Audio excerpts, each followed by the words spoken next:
یہ قادیانیت اور رفس کا جو مکسچر ہے یہ شخص، یہ جہنم کا جہنمی، اور سن رہا ہوگا اس بھیڑیے نے وہ چیز کھینچ کے اللہ کے مقدس ولیوں پر لگانے کی کوشش کی، اس رافضی لونڈے نے وہ چیز ان ولیوں کی طرف جو ہے وہ معاذ اللہ منسوب کرنے کی کوشش کی۔ یہ کہتا ہے میں ہوں مسلم علمی کتابی، تو میں کہتا ہوں نہ تم علمی نہ ہو کتابی، نہ تم مچھلی نہ مرغابی، نہ تم شولہ نہ شادابی، نہ فارانی نہ فارابی، تم ہو ریبی تم مرتابی، ابن سلولی پھر کذابی۔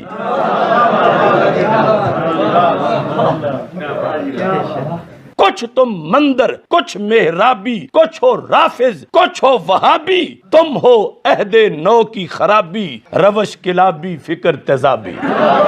بھرتا ہے شیطان جو چابی، بھرتا ہے شیطان جو چابی، کرتے ہو تم خوب شتابی، چھوڑ دو تم یہ بول غرابی، غراب کوا، چھوڑ دو تم یہ بول غرابی، کرنا ہے جو قول جوابی۔ اب آمنے سامنے آنا پڑے گا، یہ کیا بیٹھ کے وہاں کرتا ہے، پڑھا ہوا نہیں ہے، علم کا پتہ ہی نہیں ہے۔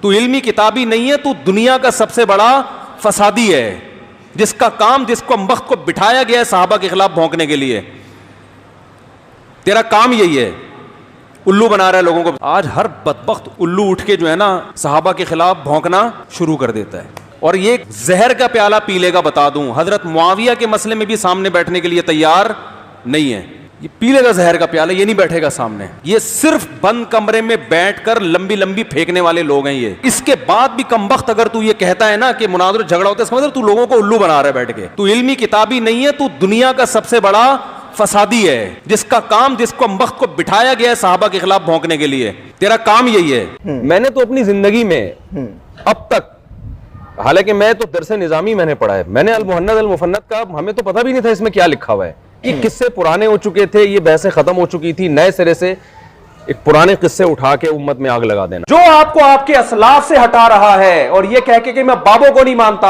اس کا مطلب وہ نیا بابا بن کے نئے بابی پن کی بنیاد رکھ رہا ہے، وہ کہہ رہا ہے سارے بابوں سے ہٹا کے سب کو کس کا مرید بناؤ، سب مجھے بابا سمجھے، باقی ساری قوم بابا لیس ہو جائے۔ وہ بہتان باندھ رہا ہے علماء دیوبند پہ۔ ہمارے پیچھے تو پورا ایک اہل حق علماء کا ایک گروہ کھڑا ہوا ہے، یہ ان کی عزت کا سوال تھا، میری ذات کیا ہے، میری کیا حق۔ میں نے المہند کو پڑھنا شروع کیا، میں نے اس پہ دلائل مجھے لگا یار یہ تو 100% قرآن، اس سے پہلے مجھے پتہ ہی نہیں تھا کہ المہند میں لکھا کیا ہے، اس سے پہلے مجھے پتہ ہی نہیں تھا کہ المہند میں لکھا کیا ہے، اس سے پہلے مجھے پتہ ہی نہیں تھا کہ المہند میں لکھا کیا ہے، اور واقعی نہیں پتا تھا مجھے، کیونکہ ہمارے بنیادی عقائد تو العقیدہ طحاویہ میں ہے، تو یہ کوئی عیب کی بات نہیں ہے، کیونکہ ہمارے مدارس میں پڑھائی نہیں جاتی، اس کو تو آپ نے بہت اچھالا ہے۔ ہماری نسبت کس کی طرف ہے؟ حضرت معاویہ رضی اللہ تعالیٰ عنہ کی طرف۔ ہم اہل بیت کو پہلے مانتے ہیں، لیکن اس کے بعد باقی صحابہ کو بھی مانتے ہیں۔ اے اللہ ہماری نسبت علماء حق کی طرف ہے، تو ان نسبتوں کی بھی ہم نے اللہ کو لاج دی، ہماری کیا اوقات ہے بھائی؟ تو وہ اہل سنت میں سے لوگوں کو خریدتے ہیں جنہوں نے لبادہ اہل سنت کا پہنا ہوا ہوتا ہے، اور حقیقت میں وہ رافضیت کے گندے نطفے ہوتے ہیں، جس کی بہت ساری مثالیں ہمارے سامنے موجود ہیں۔ اسحاق جھال والا مردود اسی قسم کے انسانوں میں سے تھا، انجینئر مرزا مردود اسی قسم کے انسانوں میں سے ہے۔ رافضیت کے پیسوں پہ پلنے والا، ایران کے ٹکڑوں پہ پلنے والا یہ جانور صحابہ کے بارے میں اپنی زبان گندی دراز کرتا ہے، اور حقیقت میں اس کا من پلیت ہے، اس کے ماننے والے اس سے بڑے پلیت ہیں۔